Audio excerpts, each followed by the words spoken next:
मजीद audios भी तैयार हो चुकी हैं जो जल्द मार्केट में आ जाएंगी। बुशरा बीबी साहिबा मजीद जेल में रखना चाहती हैं इमरान खान साहब को। इमरान खान साहब ने खत भी लिखा है जनाब चीफ जस्टिस साहब को, और उसमें उन्होंने जो है वो कुछ तहफ़्फ़ुज़ात का इजहार किया है। उसी चीफ जस्टिस की बात हो रही है जिस पर इमरान खान साहब ने रेफरेंस दायर किया था। शेर अफजल मरवत साहब जो हैं उनको चीज़ों को ध्यान से टैकल करना होगा। अस्सलाम वालेकुम नाज़रीन, लंदन से ज़ैनुल आबिदीन आपकी खिदमत में हाजिर है। बहुत ही एक्सक्लूसिव खबरें हैं आज के इस व्लॉग में। सबसे पहले ये भी बताएंगे आपको आज कि बुशरा बीबी साहिबा मजीद जेल में रखना चाहती हैं इमरान खान साहब को, और वो ख्वाहिशमंद हैं कि इमरान खान साहब मजीद जेल में रहें। वो क्यों चाहती हैं ये भी आपको बताएंगे। और अलीमा खान साहिबा जो हैं, जो इमरान खान साहब की बहन हैं, उन्होंने अपनी लॉबिंग शुरू कर दी है और वो क्या चाहती हैं वो भी आपको बताएंगे। और उसके साथ साथ जो एक ऑडियो लीक आई, और ऑडियो लीक जो है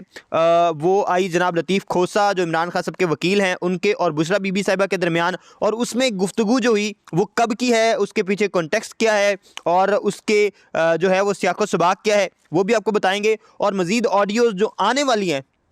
मज़ीद ऑडियोज़ भी तैयार हो चुकी हैं जो जल्द मार्केट में आ जाएंगी, और उनमें क्या कंटेंट होगा वो भी आपको बताएंगे। और एक ऐसे जो साबिक बड़े करीबी रहे हैं इमरान खान साहब के, उन्होंने धमकाया भी है कि उनके पास बहुत सी ऑडियोज़ हैं और वो लीक कर सकते हैं। वो कौन शख्स हैं वो भी आपको बताते हैं, और ये भी बताते हैं कि वो किस तरह से धमका रहे हैं। और इमरान खान साहब ने ख़त भी लिखा है जनाब चीफ जस्टिस साहब को, और उसमें उन्होंने जो है वो कुछ तहफ़्फ़ुज़ात का इजहार किया है। उसी चीफ जस्टिस की बात हो रही है जिस पर इमरान खान साहब ने रेफरेंस दायर किया था और जिनको हटाने की पूरी कोशिश की थी इमरान खान साहब ने अपने दौरे हुकूमत में। ये भी वक्त आया है अब इमरान खान साहब पर। और एक शेर अफजल मरवत साहब जो हैं, जो सीनियर वाइस प्रेसिडेंट की कुर्सी पे ताज़ा बैठे हैं पीटीआई की, उनकी शिकायत लगाई है जनाब हामिद खान साहब ने इमरान खान साहब को। वो क्या बात है वो भी आपको सारी तफसील बताते हैं। सबसे पहले आपको बताएं कि ये जो ऑडियो लीक हुई है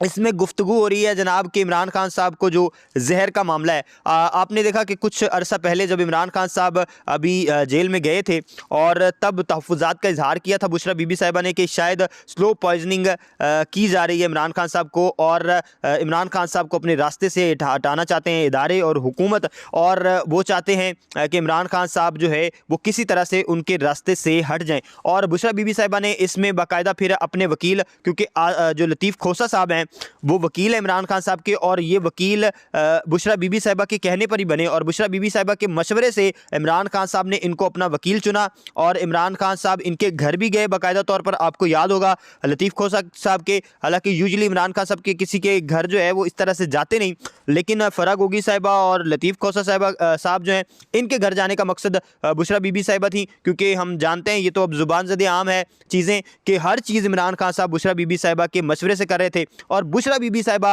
अब मजीद जेल में क्यों रखना चाहती हैं ये आपको बताते हैं। अब ये जो कॉन्टेक्स्ट चल रहा था,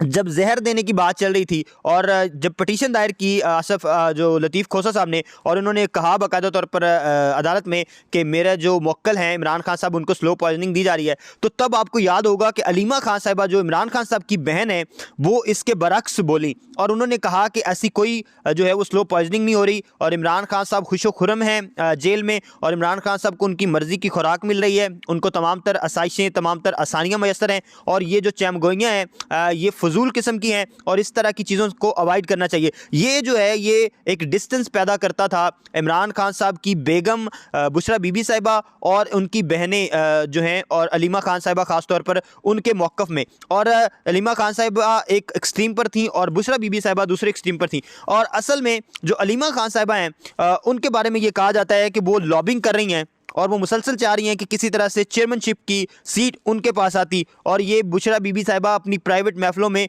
इस बात का इजहार भी कर चुकी हैं अपने करीबी दोस्तों को कि अलीमा खान साहिबा जो हैं वो चाहती हैं कि चेयरमैनशिप की कुर्सी पर वो बराजमान हों और वो जो है इमरान खान साहब को रिप्लेस करें, लेकिन ऐसा हुआ नहीं। और उसके साथ साथ